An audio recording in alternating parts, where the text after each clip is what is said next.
హృదయపూర్వక నమస్కారాలు.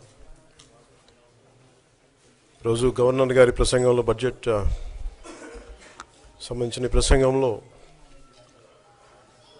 గవర్నర్ గారు ప్రసంగిస్తున్నప్పుడు గత ప్రభుత్వంలో ఉన్న నాయకులు, వారి సభ్యులు చాలా హుందాగా గవర్నర్ గారు ప్రభుత్వం తరపున ఆయన సందేశాన్ని తీసుకెళ్తున్నప్పుడు వారు చేసింది ఏమాత్రం సబబుగా లేదు. గవర్నర్ గారు గత నెల రోజులుగా ఆయన ఆరోగ్య పరిస్థితి బాగా లేకపోయినా కానీ కంటిన్యూస్గా తీవ్ర జ్వరంతో బాధపడుతున్నప్పటికీ కూడా ఆయన ప్రత్యేకించి వచ్చి ఆయన ఈ రోజుని చాలా ఘనంగా, చాలా బలంగా ఈ మెసేజ్ని ఇచ్చినందుకు ముందుగా గవర్నర్ గారికి మా ప్రత్యేక ధన్యవాదాలు. గవర్నర్ గారి ప్రసంగంలో వైసీపీ అగ్రనాయకత్వం కానీ, సీనియర్ నాయకులు కానీ, వారి ఎమ్మెల్సీ సభ్యులు కానీ గవర్నర్ గారి ప్రసంగం పత్రులు చించేయడం కానీ, లేదంటే వారు ప్రత్యేకించి డిమాండ్ మాకు ప్రతిపక్ష హోదా ఇవ్వాలి అనేది చాలా బలంగా మాట్లాడుతూ వచ్చారు. ఇది అడిగితే వచ్చేది కాదు, అది ప్రజలు ఇస్తేనే వస్తుంది. బేసిక్గా ఒకటి హయ్యెస్ట్ మెజారిటీ ఎవరికి ఉంది వాళ్ళు ప్రభుత్వం ఫామ్ చేస్తారు, వాళ్ళకంటే నెక్స్ట్ స్టేజ్ ఎవరికి ఉంటే వాళ్ళకి ప్రతిపక్ష హోదా ఇస్తారు. అంతేగాని గతంలో మేము ప్రభుత్వాన్ని పరిపాలించాం కాబట్టి మా ప్రతిపక్ష హోదా ఎవరికి ఇవ్వరు. కనీసం జనసేన కంటే కూడా ఒక సీట్ ఎక్కువ వచ్చినా కానీ వాళ్ళకి ప్రతిపక్ష హోదా దక్కేది. ఈ రోజున ప్రభుత్వంలో సెకండ్ లార్జెస్ట్ పార్టీ జనసేన. దాన్ని ప్రజల దృష్టికి తీసుకొద్దాం. వైసీపీ నాయకులు వాళ్ళు చేస్తుంది ఏంటంటే మాకు ప్రతిపక్ష హోదా ఇస్తే తప్ప మేము అసెంబ్లీలో అడుగు పెట్టాం, లేదంటే ప్రసంగాలను అడ్డుకుంటాం అని. ఇది సరైన మెసేజ్ బయటికి వెళ్దాం, ఇది సరైన విధానం కూడా కాదు. ఇది ప్రజలందరికీ తెలియజేయాలనుకున్నాం. ఇది ప్రతిపక్ష హోదా ఏ పరిస్థితిలో వస్తుందంటే మీకు రూలింగ్ పార్టీ కంటే కూడా అత్యధికంగా ఇంకొక సీట్లు వాళ్ళకంటే మీరు వస్తే, దాని తర్వాత స్థానం మీకు వస్తే ఖచ్చితంగా ప్రతిపక్ష హోదా వాళ్ళకే ఉంటుంది. 21 సీట్లు ఉన్న జనసేన, 11 సీట్లు ఉన్న వైసీపీకి ప్రతిపక్ష హోదా ఎలా వస్తుంది? మేము వస్తే తప్ప మేము అసెంబ్లీకి రాము, ఇలా గవర్నర్ ప్రసంగాలను అడ్డుకుంటాం అనేది ఇది సరైనది కాదు. ఇది ప్రజలందరికీ కూడా తెలియచేస్తున్నాం ఈ సందర్భంలో.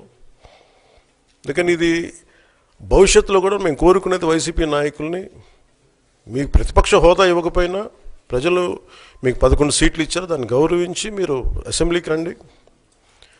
మీ స్థాయికి తగ్గట్టుగా మీకు ఎన్ని ప్రశ్నలు అడగాలో దాన్ని తగ్గట్టుగా ఇస్తారు మీకు. ఇవన్నీ దాటి మన స్పీకర్ గారు కూడా చాలా గౌరవంగా వాళ్ళు 11 సీట్లు వచ్చినప్పటికీ కూడా చాలా గౌరవంతో ఇంతకాలం వాళ్ళకి ఇస్తూ వచ్చారు. ప్రశ్నోత్తరాల సమయంలో కూడా ఆయనకి ఇచ్చారు.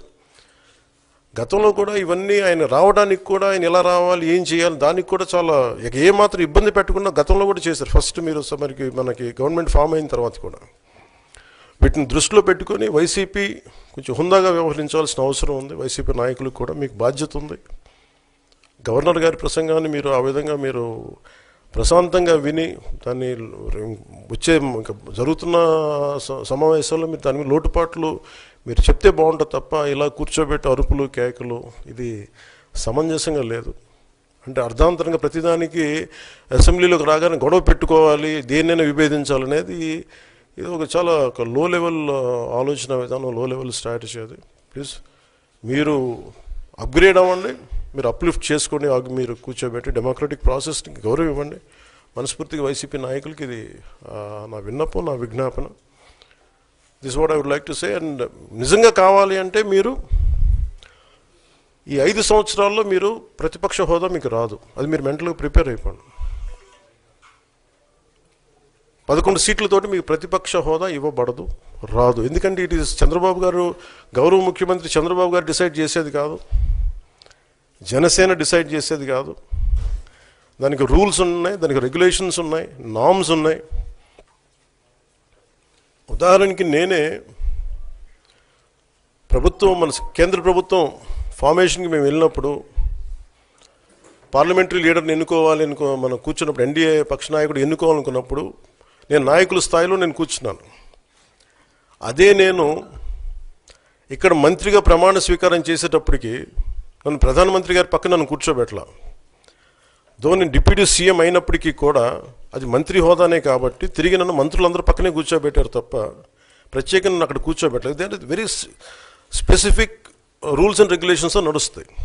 ఉదాహరణకి పొద్దున కూడా స్పీకర్ గారు ఎదురొస్తే, నేను అసెంబ్లీలోకి అడుగు పెడతా ఉంటే స్పీకర్ గారు ఎదురొచ్చారు. మనకి వచ్చి ఆయన కూడా ఆయనతో పాటు రండి అని వెళ్తుంటే ముందుకు తీసుకెళ్తుంటే నాకు అనిపించింది, సార్ ఇది డిప్యూటీ సీఎంకి ప్రోటోకాల్ ఉండదు, ఓన్లీ ముఖ్యమంత్రి గారు, స్పీకర్, మనకు కౌన్సిల్లో ఉండే చైర్మన్ ఆయనే మీరు చేయాల్సింది తప్ప ఇది మేము ఉండేది కాదని చెప్పి నేనే వెళ్ళిపోయాను. ఎందుకంటే మేమే ప్రోటోకాల్స్ బ్రేక్ ఎందుకు చేయమంటే మాకు లేని ప్రోటోకాల్ మేము అడగం. అలాగే వైసీపీ నాయకత్వం కూడా గుర్తించాల్సింది, ఇది మీకు హోదా ఇవ్వబడదు. ఇది చంద్రబాబు గారు ఆప్ చేస్తేనే కాదు, ఇది ఎవరు ఆప్ చేసింది కాదు, మీకు ప్రజలు మీకు ఇవ్వలేదు. మీకు అది మీరు దృష్టిలో పెట్టుకొని మీరు ప్రవర్తించాల్సింది మనస్ఫూర్తిగా నేను వారిని కోరుకున్నాను. అంతేగాని వారిని ఎక్కడ అవమానం పరచాలని కానీ వారిని తగ్గించాలని కానీ లేదు. 175 సీట్లు కేవలం 11 సీట్లు ఇచ్చారు వాళ్ళకి. ఆ దృష్టిలో పెట్టుకొని ప్రవర్తించవలసిందిగా మనస్ఫూర్తిగా వారికి కోరుకుంటూ మీకు తెలియజేసుకున్నాం. Thank you.